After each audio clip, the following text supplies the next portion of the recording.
Hi everybody, and welcome to this really short video, which hopefully will give you a little bit of insight into some training that we've got coming up on schemas, and hopefully help you decide whether or not it's something you would like yourself to take part in or your practitioners in your setting. Every practitioner needs to know about schemas because they are so important to children's development and to their learning and to the things that really matter to children, and it helps us understand their play. And we often talk about the most common schemas. And there's about seven of them. So you'll see these things, you'll have seen children doing this in their play. When I learnt about schemas, was when my son was playing in the living room. And I was reading actually a book on schemas. And I looked up and and I think I just didn't understand his play until I'd read about schemas, and it totally transformed the way that I played with my son, and it's transformed the way I've led and my nurseries ever since. So the most common schemas are, and you'll recognise these patterns of behaviour. So you've got children that like to connect, that like to join things together. And these children sometimes also like to disconnect. So they're the children that will post the labels down the back of the radiator, or peel something off, or steal your blue tack if they can get a hold of it. So those children like to take things apart or put things together and connect them. And you've got children that then like rotation, things that spin. They like to watch the wheels go around, as you can see this little boy doing here, or they like the water wheel in your water tray, or they like to spin themselves even. And then you've got children that like to envelope or contain. So children that like to cover themselves in paint, maybe on all over their hands or all over the page, so there's not a little bit to be seen. Or they enjoy wearing hats or building a den. And then children that like enclosing, so children who like to experiment with with like boundaries and fences. They like to see if they can fill a space without a little gap being there, or whether they like to position things around the edge of shapes. Similar in some ways, but a little bit different. And then children that like to position, so children might line things up. They might enjoy, again, positioning, making arrangements with blocks or cars. Children that like maybe in arts and crafts or in your art area really like to think about where they're placing different objects. They group things together. They choose things by size or colour and match them and group them together and position them very carefully. The children that like trajectory, they sometimes like to throw themselves off, feel that trajectory through the air. Children that like to maybe squirt, these children here are squirting water or sliding things down, guttering or throwing balls or casting toys and watching them fall.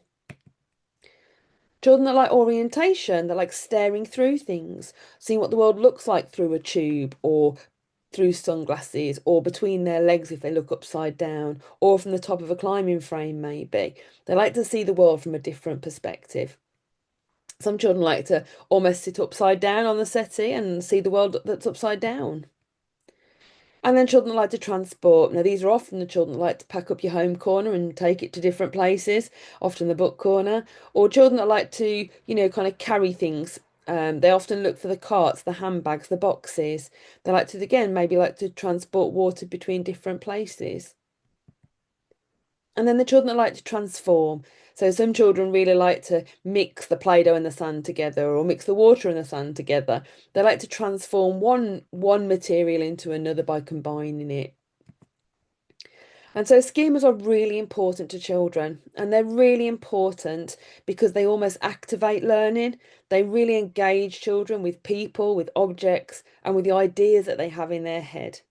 And through schemas, we can actually see their thinking, and it makes learning meaningful and memorable for them. Schemas are really important to children's communication development. Often children who might just be developing their expressive language or might even be pre-verbal, but their schema is what's important to them. It's what matters to them. And it's often what we can motivate them to talk about first. So schemas are their opportunity, really, become our opportunity to extend or expand or introduce new vocabulary to them in a really meaningful way. Children that like to position, like to think about words that are positional language. They like words like under and on and in and can learn them really quickly. Children that would like rotation, like songs that are about going round and round, like Round Around the Garden or Ring a Ring a Roses, anything that will spin, and songs and vocabulary that match that. So songs and, schemas and communication, if we can harness a child's schema and we can use vocabulary that they're interested in, we can really start those neurons firing and start their language, their vocabulary developing. And schema is also really, really important to educators, which is why we called this short video, every practitioner needs to know about schemas because they offer a really positive and inclusive way to support children's play. All children have schemas, you can spot them. I still see my children's schemas now and they're adults almost. My little girl still loves packing. I say little, she's not little anymore, but she loves to pack. She'll pack a suitcase to go on holiday. She enjoys doing it. It'll take her a week and she loves it. And when she was little, she used to love going in people's handbags and packing up her own handbag to take out. She's always been an encloser. Um, so and also sometimes it stops us misinterpreting children's play. We don't see it as behavioural. We don't see children who throw and cast as being disruptive. We see it as their scheme. It's their way of learning, and we can harness that. So it's a really positive and inclusive way to see children's play. It really helps make their thinking visible. They are all like a little bunch of scientists. They are just trying and testing out ideas, and that schema makes that possible. We also helps us as practitioners value the process, not the product. It's not about, kind of the end result. It's about the process, the schema that the children are exploring. It gives us an insight into how the children learn, what really interests them and motivates them to learn. And it gives us an insight into what they're currently exploring, whether they're exploring trajectory or rotation. It really helps adults tune into play, and that for me is one of the really most important things in some ways. It helps us take a genuine interest. When my little boy was lining up cars on the rug, outside by his little ferry that he had, his car ferry, I went over and started helping him maybe make tickets, or I was sort of being the person that said that, when the cars could come on, and I was kind of role playing with it as if I was about to drive on and drive off a ferry. But actually, when I looked again after reading my book on schemas, I could see that what he'd actually done was match the colour of his cars with the colour of our rug. It was a quite a vibrant stripy rug. He got all the red cars lined up on the red stripe and the green cars lined up on the green stripe. And actually, what mattered to him was the positioning, the grouping and the positioning. And once I started to play alongside him like that, it was just that point which I could really take that genuine interest. I could really tune into his play. And then you can start to introduce the scaffolding language and the ideas to extend his inquiry in a much more appropriate way, much more tuned in and attuned way.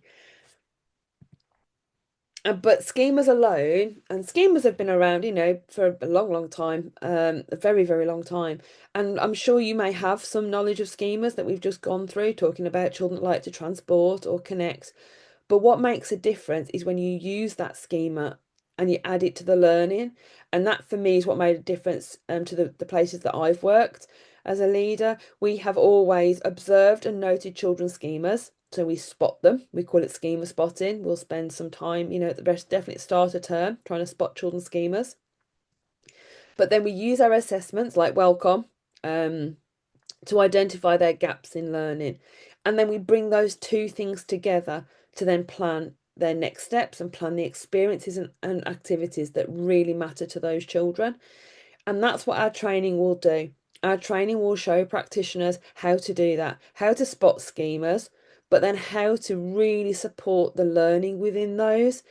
So it's not just about a child who likes to transport and therefore we give them more things to transport with, or a child that likes to throw, so we give them more things to throw. It's about taking those schemas and supporting the learning that's within them so that we're able to, that we start to fill those gaps. We add the vocabulary that they need to know. We add the knowledge and skills they need to know. And that's what makes the difference. And that's what I often call the magic of schemas. It really can make a huge difference to your adults, to the quality of those interactions between your adults and children. Um, And I always think a setting that understands schemas and uses schemas is a setting that will transform and really, really will improve those adult and child interactions. And so we have some schema play training coming up. So schema play is a company run by Lynette Brock, and she'll be coming to Warsaw to run some schema training. And we've got sort of two pathways. So we have a pathway for babies and toddlers, and we have a pathway for practitioners who support children with SCND. All children, need their schema supported, but what we've done is kind of try to tailor the training to probably the area at the moment that we hear most that people would like some support with. So we've got baby and toddler room training on the one day, and then the following day we'll have our SEND pathway. The training is face to face for the first day, and then it moves online to 3 sessions online spread over a period of 4 months. But to find out more, come along to the leaders briefing that we're having on the 19th of March at 4 till 5:30. We will record it for anybody that's not able to come. But it is actually, I mean, it's a professionally accredited program, so there'll be an accreditation at the end of it. And it is, as I say, my school did it a number of years ago. And we have continued. It's been, it's part of our sustained practice. It made a big difference to the practitioners. So we thought we'd, be have the opportunity to run it again in Warsaw. We jumped at it. So hopefully I'll see you on Thursday, the 19th of March to find out more about the training. Can't wait. Okay then, bye.